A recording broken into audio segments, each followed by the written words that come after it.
Buenas noches a todos, bienvenidos a esta fanpage, un espacio creado para concientizar a la comunidad acerca de las enfermedades de transmisión sexual.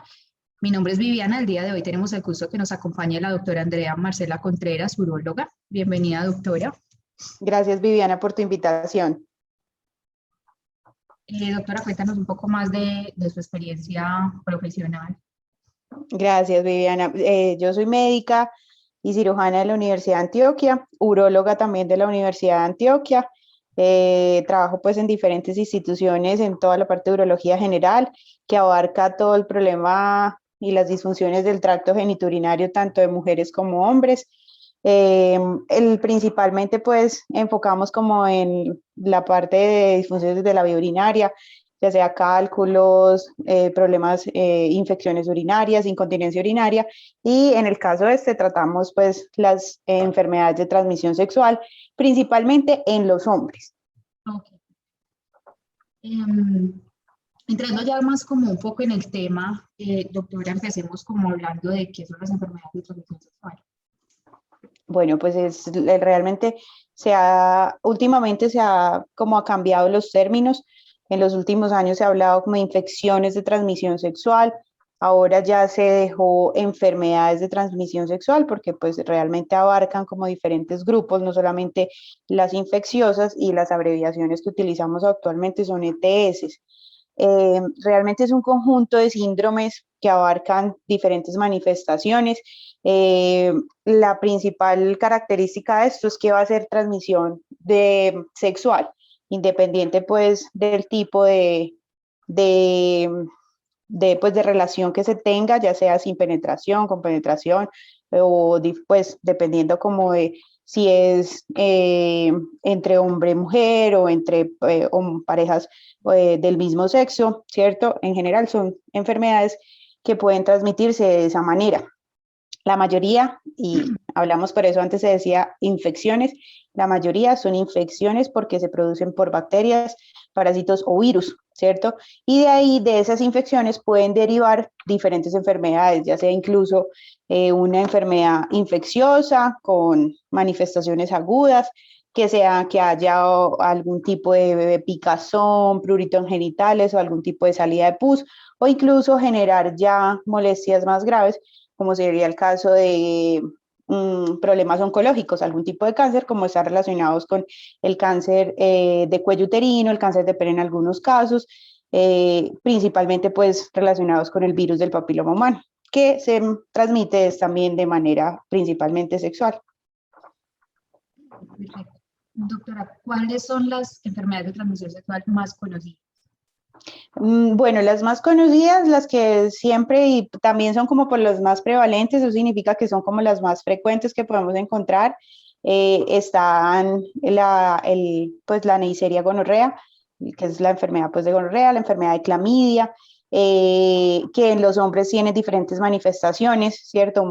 Que pueden ser asintomáticas pues, o síntomas muy leves, e incluso pues en las mujeres también pueden tener manifestaciones diferentes. En otras enfermedades está el herpes, el virus del VIH, el virus del papiloma humano, las hepatitis. Entonces, en general, son muchas las infecciones que podemos adquirir de manera por transmisión sexual. ¿Cómo se transmiten esas enfermedades? Obligatoriamente o necesariamente tiene que haber una penetración para que ocurra una enfermedad de transmisión sexual.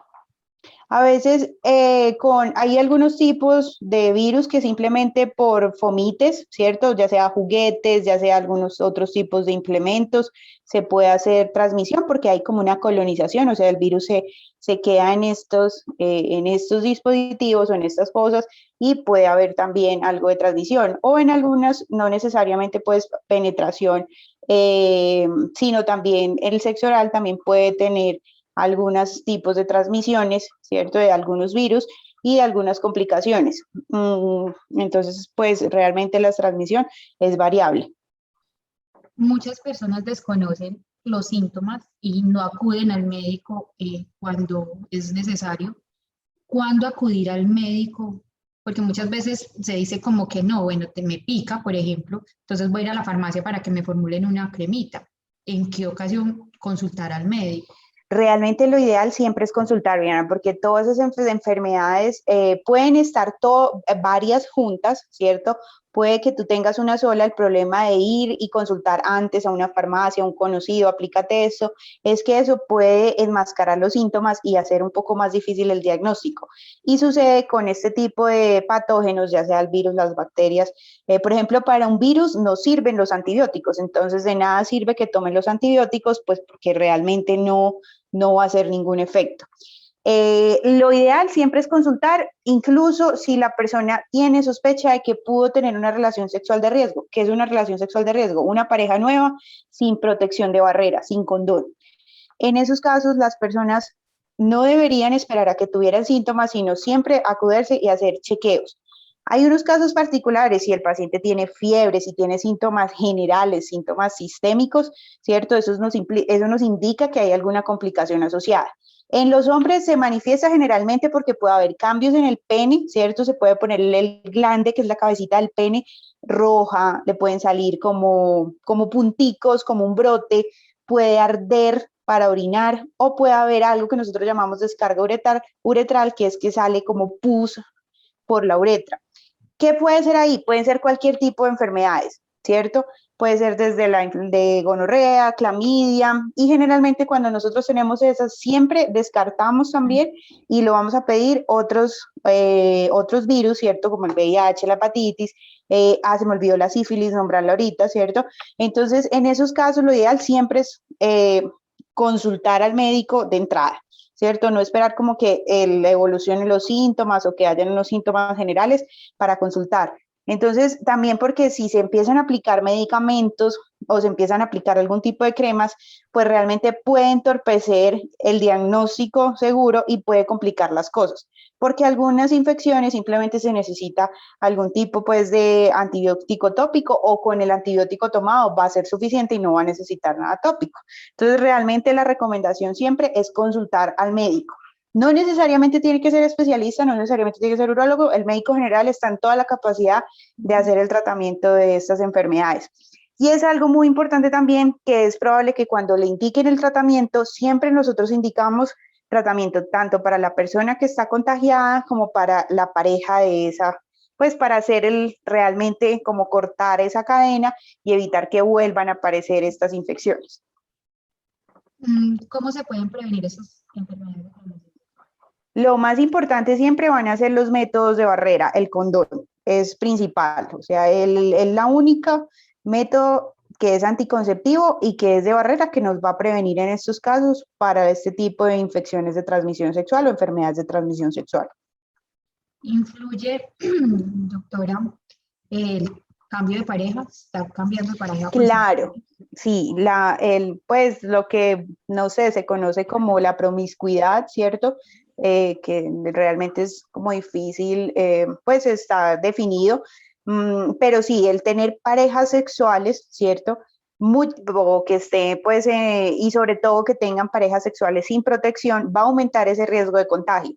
Hay algo que siempre se ha dicho y que es como en el argot popular, que es que le dice, pues, y le explicaban a uno, y es que cuando tú estás con una nueva persona, tú estás con esa persona y con todo el pasado de esa persona. Entonces, realmente siempre es lo ideal, si es una pareja nueva, si es una pareja que no es estable, si es una pareja que no estás, pues, buscando una concepción, lo ideal siempre es tener un método de barrera, que es el condón. Es recomendado, por ejemplo, no es muy común que se haga, pero solicitar de pronto antes de iniciar una relación sentimental y una vida sexual, de pronto solicitar algún tipo de exámenes. Eso ya es muy personal, ¿cierto? O sea, eso sí es como de cada de las parejas, de las personas, y es también difícil porque el hecho de que a ti te salga un examen negativo no significa que no lo tengas. Ahí, por ejemplo, el virus del VIH va a depender mucho del momento en que se haga la prueba, ¿cierto? Hay tiempos que son un poco más sensibles para los diagnósticos de estas pruebas. Entonces, eso es algo muy personal, realmente y muy de la pareja. Si a ti te da seguridad, vas a empezar una nueva relación y ambos pues como la decisión de pareja deciden hacerse y decir, hombre, pues ve, estoy limpio, por decirlo de alguna manera, que es lo que se dice como comúnmente. Si te da más seguridad, es válido, ¿cierto? Pero también hay que tener en cuenta que pues es muy difícil que el diagnóstico vaya a ser certero, sobre todo el del VIH, ¿cierto? Porque incluso pues a veces si las personas tienen cargas virales bajitas, puede que estos tipos de pruebas pues no nos den positivas, ¿cierto? Entonces realmente decirlo ahí es una recomendación exacta, no, pero eso realmente va a ser es una decisión entre las parejas. Ok, doctora, muchas gracias. Creo que la información estuvo clara. Esperemos que a nuestra comunidad, hablemos de sexualidad, le sirva mucho, sea de gran agrado. Para nosotros es un gusto tenerla. Esperamos que más adelante nos vuelva a acompañar. Claro, Diana, y de una vez abrir el espacio acá como para que nos cuenten, ¿cierto? Siempre yo estoy apoyándolos a ustedes en los que necesiten y a toda la comunidad, y sobre todo que nos cuenten cuáles son las mayores dudas, como para que podamos también, con todo el gusto, siempre dispuesta a resolver esas dudas y que lo podamos abordar muy chévere desde este grupo, que no hay tabús, que podemos hablar del tema sin ningún problema, porque realmente esto hay que hablarlo. Sí, perfecto. Porque muchas veces uno por temor, o las personas por temor, que dirán, no lo comparten o no van a un médico o a un especialista porque, como usted dice, el tabú de que si pregunto esto, la pena o la vergüenza. Entonces, esa es una invitación muy importante y muchas gracias nuevamente, doctora Andrea, por el acompañamiento y pues esperemos las preguntas que generen de acá en adelante poderlas resolver. Claro, Diana, con todo el gusto. Muchas gracias.